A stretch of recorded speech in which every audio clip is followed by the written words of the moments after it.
Bonsoir, c'est dans un campement de Rome que nous réalisons cette attitude de 91 version société un petit peu spéciale. Pour ceux qui connaissent, nous sommes à Massy, pas très loin de l'hypermarché Cora, mais ici, vous le constaterez, pas de profusion d'électroménager, pas de vêtements, pas de nourriture extravagante. C'est triste pour ne pas dire sinistre. Et à qui la faute, nous le verrons dans le courant de l'émission. Vous avez donc compris qu'il s'agit dans cette émission de la situation des Roms dont nous allons parler, de leur situation, mais beaucoup plus fort que cela peut-être, de leurs attentes.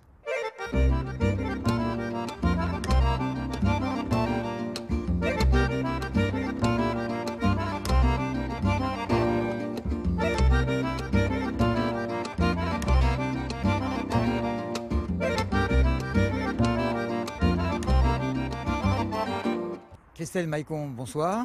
Bonsoir. Vous êtes de l'association Immédiat dont on parlera dans un instant. Ce campement, il a l'air dévasté, en tout cas à cet endroit-là, peut-être encore plus que là, quoique ça ressemble terriblement. Mais ici, il s'est passé quelque chose d'assez pénible. Ça ressemble à une guerre de tranchées, hein. C'est ça, hein. C'est comme ça qu'on pourrait le décrire. C'est un petit peu le symptôme de la guerre sourde entre la municipalité de Massy et les Roms qui sont installés ici depuis plus d'un an maintenant. Alors ici, il y avait une maison.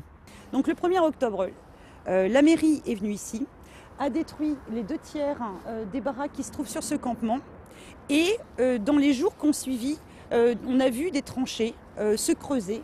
On a eu du mal à comprendre ce qui se passait, pourquoi, quel était l'objectif. Ce qu'on sait, c'est qu'on empêche toute nouvelle construction de baraques. Il y a des numéros qui sont posés sur chacune des baraques qui sont sur ce campement. Ça se limite, je crois, ici à 38. On ne peut pas déplacer ce nombre-là. Visiblement, l'objectif, c'est d'empêcher des nouvelles installations, de nouvelles familles roms sur le campement.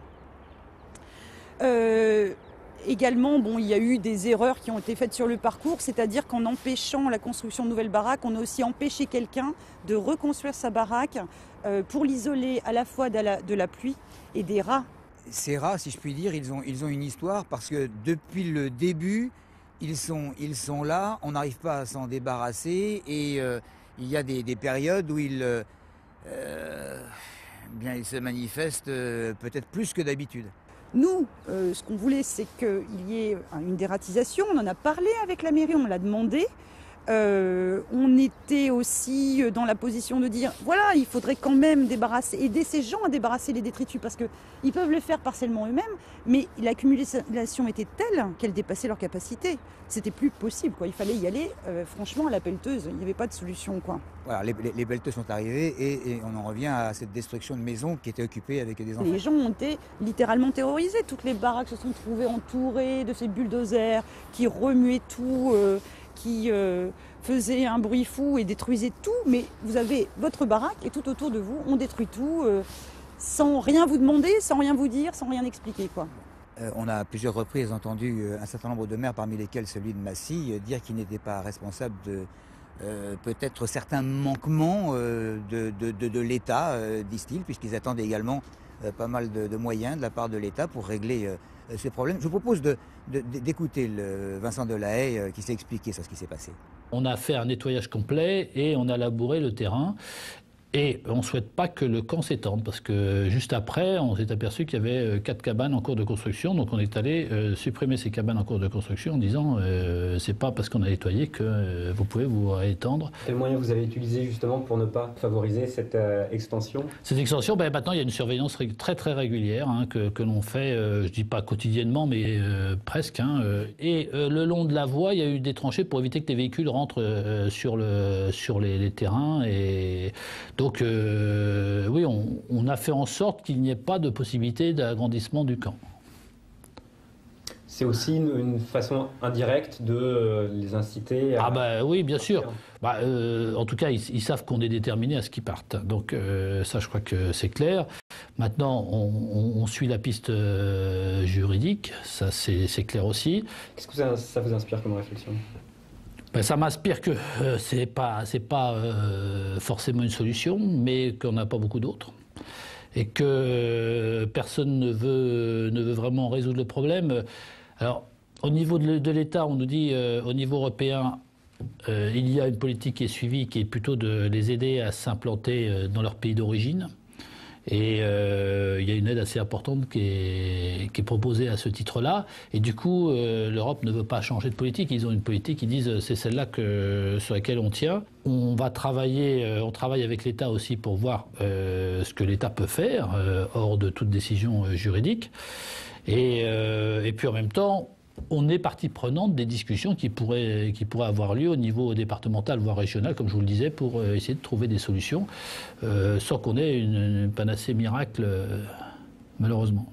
Sorine, bonsoir. Bonsoir, monsieur. Bon, on a entendu le maire tout à l'heure qui s'expliquait sur ce qui s'est passé. Ce que je voudrais savoir, d'abord, vous, les camps, vous connaissez, ça fait des années que vous êtes en France. Combien de temps? De 2004. Bon. Ce n'est pas la première fois que vous voyez des destructions. De când am venit de 5 ani de zile, de 6 ani de zile, tot aceeași chestie. Depuis 2004, nous essayons de nous installer, nous essayons de vivre ici. Nous nous sommes installés à Vissou, à Longjumeau, à Palaiseau, mais systématiquement, ils nous expulsent et nous avons même été battus. Est-ce qu'on peut dire que vous êtes le chef de ce campement? Non, pas de le chef. Bon, vous essayez d'organiser. D'organiser, oui. D'organiser, pas de le chef. Il y a combien de personnes dans ce campement? Ici, après, peut-être 47, 48, 50 personnes. Sorine, vous avez déjà travaillé en France? Oh oui, pas de travail. Déjà, moi, j'ai cherché le travail. J'ai cherché la musulmane de travail. La police, la rouge, la Vissou, hier, tout le monde est de la française. J'ai cherché le travail. Pas de travail, pas de ménage. Pas. Qu'est-ce que vous avez déjà fait comme travail avant? Travail, septembre, août, septembre. Beaucoup de travail. Là, elle est comme ça. Pas de monnaie. Je suis parti, pourquoi? Là, une personne, comment s'appelle, algérienne. Là, une algérienne. Beaucoup de travail. Déjà, si moi ici, l'adresse, le numéro de téléphone, le monsieur de le travail, pas de monnaie. Août, septembre, 31 septembre, s'il vous plaît, ma monnaie. Non, partir, pas de papier. Pourquoi? Si tu vois, difficile. Bon, vous êtes ici depuis 8 ans. Oui. Depuis 8 ans. Donc vous avez déjà assisté à pas mal de camps, de destruction de camps. Vous avez essayé d'habiter ailleurs. Et à Téléson, on a effectué pas mal de reportages sur le sujet. Je vous propose de regarder quelques éléments, une sorte de best-of de ces différents reportages. Voilà tout ce qui reste du bidonville roumain de Palaiseau. Après 2 ans de procédure, le ministère de la Défense, à qui appartient le terrain, a rasé le 22 août dernier les cabanes qui abritaient environ 80 personnes. Tout s'est passé dans le calme, les Roumains ayant déserté le camp la veille. Mais la présence des Roumains sur la commune n'est pas pour autant réglée. À quelques dizaines de mètres, un autre bidonville d'une 30aine de personnes. Et toujours les mêmes raisons pour s'installer en France. Mon retraite pour maladie était de 30-40 € à mois qui arrive pour manger seulement une fois à journée. Pas arrive pour acheter autre alimentation. Ces personnes se sont installées ici il y a 1 an. Quelques familles viennent du bidonville détruit. La mairie de Palaiseau a branché un point d'eau il y a quelques jours, mais réaffirme sa volonté de mettre un terme définitif à la présence des Roumains. C'est clair qu'il y a un certain nombre de minimums, j'allais dire, humanitaires. Bon, on avait fourni des équipements de survie pour le froid l'an passé. On fait très attention aux questions d'électricité. Mais c'est certain que ce n'est que provisoire. 7 h du matin, le camp se lève. Ils sont une centaine à vivre ici depuis des mois. La police arrive avec les services de la DAS. Sur le camp, 38 mineurs de moins de 15 ans, dont 8 nourrissons. Les services sociaux recensent les femmes enceintes, les enfants de moins de 3 ans et les jeunes couples. Ils devraient être amenés à la Maison des Solidarités de Palaiseau. Ce service social dépendant du Conseil général devrait leur permettre de bénéficier d'un hébergement temporaire. 17 autres Roms sont prévus au centre d'accueil de jour de Corbeil. Pendant que la pelleteuse commence à détruire le campement, dans la communauté Rome, on est sceptique sur les solutions proposées par les services sociaux. Je crois que ça fait comme l'autre fois. Il va emmener à hôtel pour une petite semaine et après, voilà, il va jeter sur les roues. Pour certains, ils n'attendront pas quelques jours avant de retourner sur les routes. Les policiers ont dirigé les Roms sur la ligne du RER-C, les obligeant à aller à Corbeil au centre d'accueil 2 jours. 17 personnes y étaient prévues. À l'arrivée, c'est une cinquantaine de Roms qui, ce soir, se retrouvent sur les routes. Il ne faut pas oublier ses bottes lorsque l'on tente d'accéder au nouveau terrain d'une partie des Roms expulsés de Palaiseau le 17 septembre. Situé à quelques centaines de mètres des pistes d'Orly, évidemment sans eau, ni électricité, ni sanitaire, il a au moins l'avantage d'être invisible de l'extérieur. Un terrain trouvé après le périple surréaliste de ces familles, le jour de leur expulsion. Mais à peine installé qu'il faut déjà penser à repartir, la police et la municipalité locale sont passées la veille avec une mauvaise nouvelle. Je ne suis pas ici, c'est les personnes d'ici qui m'ont dit que c'est la police qui vient et dit que c'est pas possible de rester longtemps ici. 2 semaines, 3 semaines après, c'est obligé à partir. Où étiez-vous avant d'arriver sur ce terrain? Et vous, où étiez-vous? Et avant? Ils sont dans une grande instabilité, ce qui fait qu'on a beaucoup de mal à les suivre et les aider dans leur démarche. D'autant que certaines personnes ont des problèmes médicaux assez importants, donc il faut pouvoir les accompagner pour tout ça. Et le fait qu'ils changent de place sans arrêt, comme ça, rend les choses très très difficiles. Le 15 septembre, pour la première fois, l'Union européenne s'est penchée sur la situation des Roms avec un objectif, accélérer leur intégration. Si l'ensemble des États membres est d'accord pour rejeter toute discrimination, il faudra attendre le mois de décembre et un prochain sommet pour que des actions concrètes soient proposées. Bien, Christelle Maïcon, Philippe Gossin nous a rejoints. Vous êtes tous deux de l'association Immédiat. Tout petit mot sur l'association. Ça veut dire Immédiat? Immédiat, ça vient du roumain immédiate qui signifie immédiatement. C'est ce qu'on vous dit quand vous attendez après quelque chose. On vous dit immédiate, vous pouvez être sûr que ça va être très très long à arriver. Donc c'est un petit clin d'œil pour dire, voilà, nous on voudrait des solutions maintenant, mais on sait très bien que ça va être très long. Bon, on a vu ensemble des images de différents reportages effectués par les équipes de Téléson dans plusieurs camps de Roms ces dernières années. C'est à peu près toujours le même scénario. Et tous les deux, je voudrais vous poser la même question, parce que vous devez fourmiller d'exemples à me donner. J'ai vraiment l'impression que le problème numéro 1, en dehors de la déshérence qui peut exister ici, c'est le travail. En effet, le problème, c'est que les Roms n'ont pas accès au travail en France de façon très aisée, dans la mesure où ils ont besoin d'une autorisation de travail pour s'employer dans une quelconque entreprise. Et l'autorisation de travail, pour l'obtenir, ça dure au moins 6 mois. Donc il faut pouvoir trouver un employeur qui soit prêt à les engager et qui soit prêt à patienter jusqu'à ce qu'on obtienne l'autorisation de travail pour eux. Nous ne renonçons pas, ça fait partie de nos objectifs. Simplement, pour pouvoir déjà mettre en place cette aide, cet accès au marché de l'emploi, il faudrait un minimum de stabilité. Et donc notre objectif, c'est que les gens puissent, notamment le groupe des familles qui sont ici depuis longtemps, puissent être stabilisés quelque part de façon à ce qu'on puisse faire ce travail-là avec eux. Qu'est-ce que c'est que cette histoire de taxes dont on m'a beaucoup parlé ? L'ancienne OMI, ancienne ANAM et actuelle OFI demande une somme d'environ 900 € pour accorder une autorisation de travail à un ressortissant roumain. Donc il faut que l'employeur verse cette somme. C'est un frein considérable. C'est un frein énorme.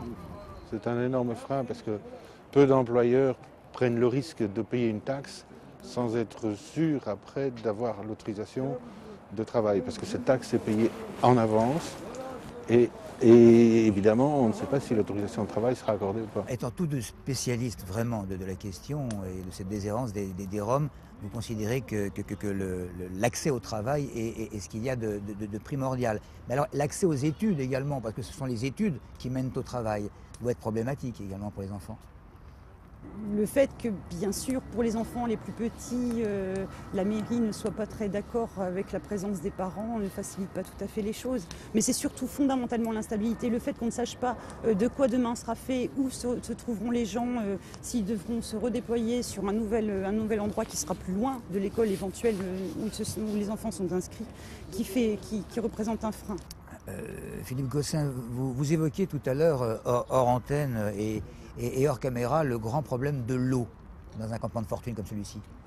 Oui, il y a un grand problème, c'est le problème de l'approvisionnement en eau du camp.